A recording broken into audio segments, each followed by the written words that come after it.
ಓ Naveen sir ಹೇಳಿ, ನೀವು ಎಷ್ಟು ವರ್ಷದಿಂದ ಇಲ್ಲಿ ವಾಚ್ಮ್ಯಾನ್ ಕೆಲಸಗಳು ಮಾಡ್ತಾ ಇದ್ದೀರಾ ಅಂತ? 20 ಸಾಲ. ಹಿಂದೆಗಿಂತ ಜಾಸ್ತಿ ಎದೆ ಕಿತ್ಕೊಂಡು ಹೋಗ್ತೀವಿ. ಯಾಕೆ?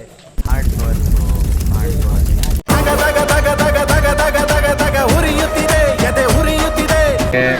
ಭಾವಗಳು ಸಮಾಜದಲ್ಲಿ ಇರ್ಬೇಕಾ ಅನ್ನೋದು ಏನಂತ ಇಂಥವ್ರು ಇರ್ಬೇಕಾ?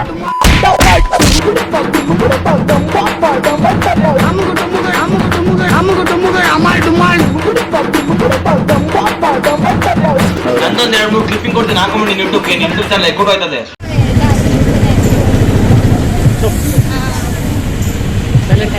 ವೆಲ್ಕಮ್ ಟು ತಟ್ಟೆ ಇಡ್ಲಿ. ಒಳ್ಳೇದಾಗ್ತದ ನಿನಗೆ? ಸಸ್ರಿಯ ಕಾಳಜಿ ಮೀಸೆ ಇಲ್ಲ, ಆಮೇಲೆ VFX ಹಾಕೋತೀನಿ. ಏನೋ ಸಸ್ರಿಯ ಕಾಳಜಿ ಅಂದ್ರೆ ನಮಸ್ತೆ ಅಂತ ಏನ್ ಅಷ್ಟು ಬೇಗ ಬಂದ್ಬಿಟ್ಟು ಮುಂದೆ ನಡ್ಕೊಂಡು ಹೋಗ್ಬೇಕಂತದೆ.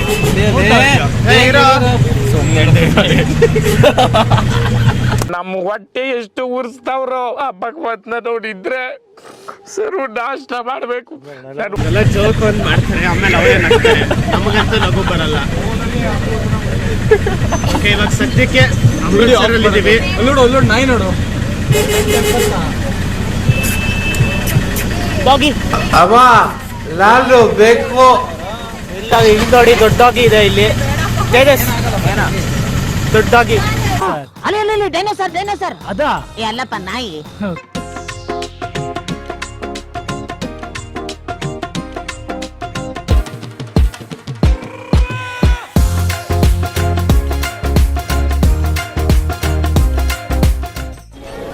ಫ್ರೆಂಡ್ಸ್ ಮ್ಯಾನ್, ಏನ್ ಪಂಜಾಬಿ ಆಗ್ಬಿಟ್ಟಿದೆ ಇವತ್ತು? Change according to the days. Change according to the situation. Okay, ಇವಾಗ ಇಂಗ್ಲಿಷ್ ಎಂತಕ್ಕೆ? Because I am a change man. ಯಾವ ಇಂಗ್ಲಿಷ್ ಗೊತ್ತಿಲ್ಲ, ನಮ್ ಕಡೆ ಅಂತೂ ಕೆಟ್ಟದಾಗ ಸೌಂಡ್ ಆಗುತ್ತೆ. ಚೇಂಜ್ ಮ್ಯಾನ್ ಬೇರೆ ತರ ಅರ್ಥ ಬರುತ್ತೋ ಚೇಂಜ್ ಮ್ಯಾನ್ ಅಂದ್ರೆ?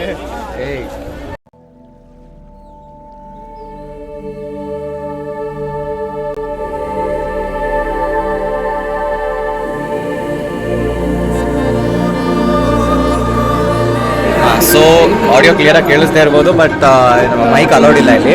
ನಾವಿವಾಗ ಗೋಲ್ಡನ್ ಟೆಂಪಲಲ್ಲಿ ಬಂದಿದ್ದೀವಿ. ಈ ಟೆಂಪಲ್ಲಿ ಫ್ಯಾಕ್ಟ್ಸ್ ಗೊತ್ತಿಲ್ಲ ಎಕ್ಸಾಕ್ಟಾಗಿ, ಬಟ್ ಅವ್ರು ಸಿಖ್ ಫೌಂಡರ್ದು ಗುರುಗಳವ್ರು ಇದ್ದಾರೆ ಅಂತ ಇದೆ. ಸೊ ಇಲ್ಲಿ ಪಂಜಾಬಿ ಸಿಖ್ಸ್ಗೆ ಆಲ್ಮೋಸ್ಟ್ ಹೋಲಿಯೆಸ್ಟ್ ಪ್ಲೇಸ್ ಇದೆ ಒಂಥರ. ಸೊ ಇದು ಇದರ ವೈಶಿಷ್ಟ್ಯತೆ. ಇದು ಗೋಲ್ಡನ್ ಶೀಟ್ಸಿಂದನೇ ಮಾಡಿರೋದು, ಲಿಟ್ರಲ್ ಗೋಲ್ಡ್, ನಿಜವಾದ ಗೋಲ್ಡಿಂದ. ಆ್ಯಂಡ್ ಇಲ್ಲಿ ಯಾರ್ಯಾರು ಕೆಲಸ ಮಾಡ್ತಾರೋ ಅವರೆಲ್ಲ ವಾಲಂಟಿಯರ್ಸ್, ಕರ್ಸೇವಕ್ಸ್ ಅಂತಾರಲ್ಲ. ಯಾರು ಇಲ್ಲಿ ಎಂಪ್ಲಾಯೀಸ್ ಆಗಲಿ ದುಡ್ಡುಗೋಸ್ಕರ ಕೆಲಸ ಮಾಡಲ್ಲ. ಇಲ್ಲಿ ಏನೇ ಇದ್ರು ದೊಡ್ಡ ಮಂತ್ರಿನೇ ಆಗಿರ್ಬೋದು, ಅವನು ಸಾವನ್ ಕರ್ಸೇವ ಮಾಡ್ಬಿಟ್ಟೆ ಹೋಗ್ಬೇಕಿಲ್ಲ ಅಂತ ದೇವಸ್ಥಾನ, ಅಂಥದ್ದೊಂದು ಟೆಂಪಲ್ ಇದು. ಓಕೆ, ಇಲ್ಲಿ ತುಂಬ ಹೊತ್ತು ಮಾತಾಡೋಕ್ಕಾಗಲ್ಲ ಮತ್ತು ಬ್ಲಾಗ್ಸ್ ಏನೋ ತೆಗಿಯೋಕ್ಕಾಗಲ್ಲ, ಬಿಕಾಸ್ ಇಲ್ಲಿ ಯಾರು ಮಾಡ್ತಾ ಇಲ್ಲ. ಸಿಕ್ಕಿರೋ ಗ್ಯಾಪಲ್ಲಿ ಏನೋ ತೋರಿಸ್ತಾ ಇದ್ದೀವಿ, ನೋಡಿ ಎಂಜಾಯ್ ಮಾಡಿ.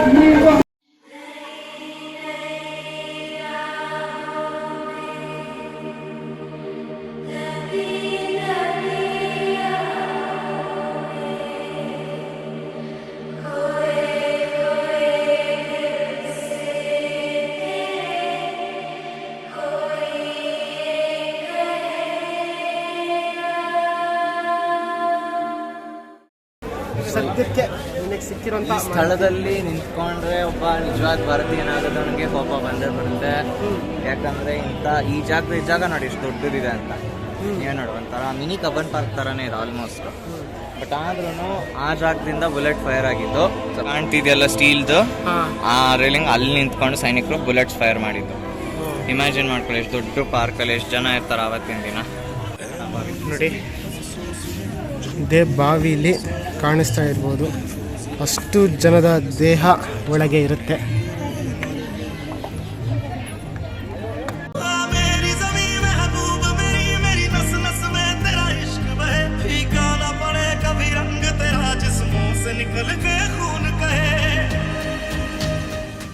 ಈ ಘಟನೆ ಯಾವತ್ತು ನಡೀತಿದೆ ಹೇಳೋ ಎಕ್ಸಾಕ್ಟ್ ಆಗಿ? ಏಪ್ರಿಲ್ 19th, 1919 ಅಂದಿನ ದಿನ ನಡೆದಿದ್ದಂಥ ಘಟನೆ ಬೆಳಗ್ಗೆ. ಸೊ ರೆಜಿನಾಲ್ಡ್ ಡಯರ್ ಅನ್ನೋನು ಅವಾಗ ಪಂಜಾಬ್ ಪ್ರಾವಿನ್ಸಿನ ಹೆಡ್ ಆಗಿದ್ದ. ಅವನು ಈ ಥರ ಗಲಾಟೆ ಮಾಡ್ತಾ ಇರ್ತಾರೆ ಜನರು ಅಂದ್ಬಿಟ್ಟು ಏನು ಮಾಡ್ದ ಬುದ್ಧಿ ಕಲ್ಸಕ್ಕೆ ಅಂತ ಆ ಪಾರ್ಕಿಂಗ್ ಗೇಟ್ ಇರೋದು ಒಂದೇ ಎಂಟ್ರಿ ಗೇಟು, ನಮ್ಮ ಹಿಂದ್ಗಡೆ ಇದೆ. ಅಲ್ಲಿ ಲಾಕ್ ಮಾಡ್ಬಿಟ್ಟು ಎಲ್ಲ ಕೂಡ ಹಾಕ್ಬಿಟ್ಟು ಜನರನ್ನ ಇಲ್ಲೇ ಫೈರಿಂಗ್ ಮಾಡಿಸಿದ್ದು. ಅಲ್ಲಿಂದ ನಿಲ್ಲಿಸಿ ಸೈನಿಕರನ್ನೆಲ್ಲ ಸಾವಿರಾರು ಜನ ಇಲ್ಲೇ ಸತ್ತೋದ್ರು. ಇಂಥ ಜಾಗದಲ್ಲಿ ಕೂಡ ಭಗತ್ ಸಿಂಗ್ ಅನ್ನೋನೊಬ್ಬ ಚಿಕ್ಕ ಮಗು ಆಗಿದ್ದ ಅವಾಗ. ಅವನು ಕೂಡ ಅವ್ನು ಬದುಕೊಂಡ, ಬಟ್ ಅವ್ರ ಅಪ್ಪ ಅಮ್ಮನ ಕಳ್ಕೊಂಡ. ಅವ್ನ ಫ್ಯಾಮಿಲಿ ಮೆಂಬರ್ಸ್ನ ಕೆಲವೊಂದು ಕಳ್ಕೊಂಡ. ಅದೇ ಭಗತ್ ಸಿಂಗ್ ಕೆಲವು ವರ್ಷಗಳ ನಂತರ ಒಬ್ಬ ಫ್ರೀಡಮ್ ಫೈಟರ್ ಆದ. ಆ ಭಗತ್ ಸಿಂಗ್ ಜೊತೆಗೆ ಇನ್ನೊಬ್ಬ ನಾವು ಮರಿತಾ ಇದ್ದೀವಿ ಹೀರೋನ. ಅವನ ಹೆಸರನ್ನ ಜ್ಞಾಪಕ ಇಟ್ಕೊಳ್ಳಿಲ್ಲ, ಬಟ್ ಅವನ ಉದ್ದಮ್ ಸಿಂಗ್ ಅಂತ ಕರೀತಾರೆ ಅವನ್ನ.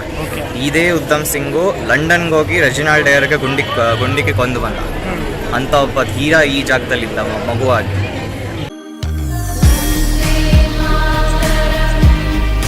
ಏನು ನೋಡ್ತಾ ಇದ್ದೀರಾ, ಇದೆಲ್ಲ ಫೈರ್ ಆಗಿರುವಂಥ ಪ್ಲೇಸಸ್.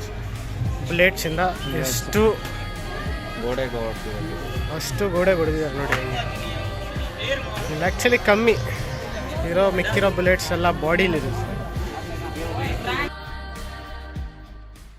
ಎಲ್ಲ ಚಿಕ್ಕ ವಯಸ್ಸಲ್ಲಿ ಸೋಷಲ್ ಟೆಕ್ಸ್ಟ್ ಬುಕ್ಕಲ್ಲಿ ಹೈಸ್ಕೂಲಲ್ಲಿ ಓದ್ತಾ ಇದ್ವಿ. ಈಗ ಅದೇ ಸ್ಥಳಕ್ಕೆ ಸೋಷಿಯಲ್ ಸೈನ್ಸ್ ಟೆಕ್ಸ್ಟ್ ಬುಕ್ 6 ಭಾಗ ಏನಿದ್ದಿಲ್ಲ. ನೀನು 10th ಅಲ್ಲಿ ಹೋಗಿದ್ದಾಗಲೇ 2 ಟೆಕ್ಸ್ಟ್ ಬುಕ್ ಇತ್ತು. ಅದರಲ್ಲಿ ಹಿಸ್ಟ್ರಿ, ಜಿಯೋಗ್ರಫಿ. ನಾನು ಹೇಳಕ್ ಮುಂಚೆ ನೀನೇ ಹೇಳ್ಬಿಟ್ಟು ನೋಡು ನಿನಗೇನೋ ಗೊತ್ತಿಲ್ಲ ಅಂತೀಯ. ಮಹನೀಯರೇ ಮತ್ತು ಮಹಿಳೆಯರೇ, ಅಕ್ಕ ತಂಗಿರೇ, ಅಣ್ಣ ತಮ್ದಿರೇ, ಇಂಥವ್ರು ನಮ್ ದುನಿಯಾದಲ್ಲಿ ಇರ್ತಾರೆ. ಇಂಥವ್ರು ಚಪ್ಲಿಯಾರ ಹಾಕೋದ್ರಲ್ಲಿ ತಪ್ಪೇನಿಲ್ಲ. ಯಾವ್ದು ಹಂಗೇನಿಲ್ಲ. ಅಬೌಟ್ ಕರ್ನಾಟಕ ಇತ್ತು, ಇನ್ನೊಂದ್ರಲ್ಲಿ ಅಬೌಟ್ ಇಂಡಿಯಾ ಇತ್ತು. ಯಾವ ಸ್ಟ್ಯಾಂಡರ್ಡ್ ಅಲ್ಲಿ ಕರ್ನಾಟಕ ಇತ್ತು, ಯಾವ್ದ್ರಲ್ಲಿ ಇಂಡಿಯಾ ಇತ್ತು? 9th ಸ್ಟ್ಯಾಂಡರ್ಡ್ ಅಲ್ಲಿ ಕರ್ನಾಟಕ ಇತ್ತು, 10th ಅಲ್ಲಿ ಇಂಡಿಯಾ ಬಗ್ಗೆ ಇತ್ತು. 9th ಅಲ್ಲಿ ಇಂಡಿಯಾ, 10th ಅಲ್ಲಿ ಕರ್ನಾಟಕ. ನೀನು ಉಲ್ಟಾ ಹೇಳಿ.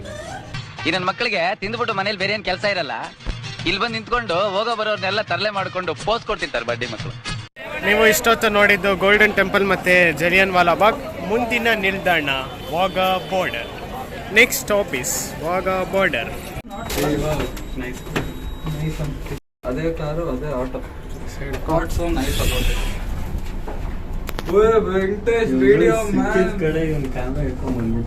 ಅವ್ರ ಮೇಲೆ ಹೊಟ್ಟೆ ಉರಿ. ಕೊಡ್ಗಿ ದುಪ್ಪಟ್ಟ ಹಿಡ್ಕೊಂಡು ಹಿಂಗೆ ಓಡಾಡ್ತಾ ಇದ್ದೀಯ.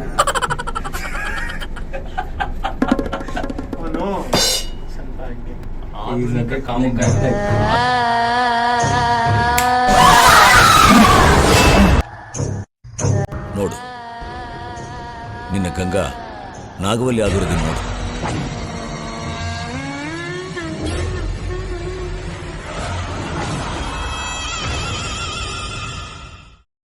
ನಾವೀಗ ವಾಘಾ ಬಾರ್ಡ್ರಲ್ಲಿ ಇದ್ದೀವಿ. ಒಳಗೆ ಇನ್ನೇನು ಹೋಗ್ಬೇಕು. ನಮ್ಮ ಟ್ರಿಪ್ ಅಡ್ವೈಸರ್ ಫುಲ್ಲು ಏನೇನೋ ಪರ್ಚೇಸ್ ಮಾಡಿಕೊಂಡು ಬಂದ್ಬಿಟ್ಟವ್ರೆ ವಾಘಾ ಬಾರ್ಡ್ರಲ್ಲಿ. ಹೆಂಗಿತ್ತಪ್ಪ ಪರ್ಚೇಸ್ ಅಂತೂ ತುಂಬಾ ರೀಸನಬಲ್ ಆಗಿತ್ತು. ಇವೆಲ್ಲ ಹ್ಯಾಂಡ್ ಮೇಡ್ ಕಾಟನ್ ಮತ್ತು ವುಲ್ಲನ್ ಪ್ರಾಡಕ್ಟ್ಸು ಇವರೇ ಮಾಡ್ತಾರೆ. ₹100 per piece. So vocal for local boys.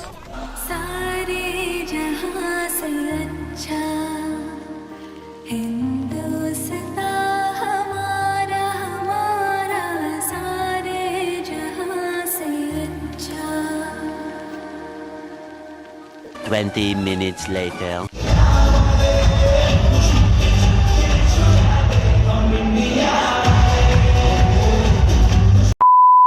ಪಕ್ಕದಲ್ಲಿ ನಮ್ಮ ಫ್ರೆಂಡ್ಸ್ ಮೆನ್ ಅವರು ಇದ್ದಾರೆ, ಕೇಳೋಣ.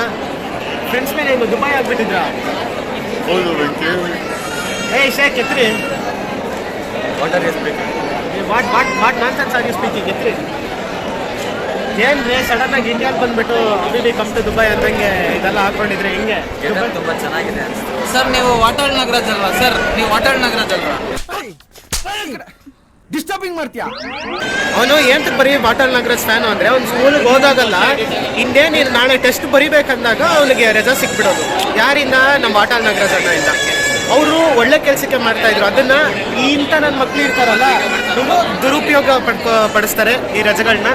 ನನಗೆ ಎಷ್ಟು ಚೀಪ್ ಅನಿಸ್ಬಿಡ್ತು ಅಂದ್ರೆ, ಥೋ ನಿಮ್ಮ ಈ ತರದೆಲ್ಲ ಇದಾರೆ ಜನ.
1 hour later.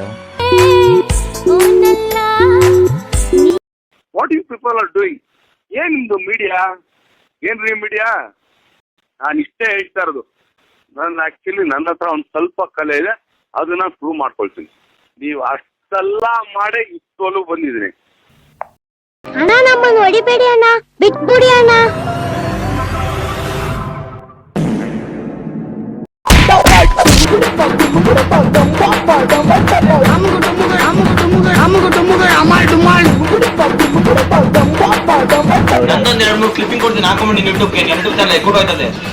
ಸರ್ ನೀವು ಇನ್ಮೇಲಿಂದ ಬರೀ ವ್ಲಾಗ್ಗಳು ಮಾಡ್ಕೊಂಡೇ ಇರ್ತೀರಾ ಅಥವಾ ಡೈರೆಕ್ಷನ್ಗೆ ಏನಾದ್ರು ಬರೋ ಪ್ಲಾನ್ಸ್ ಇದೆಯಾ?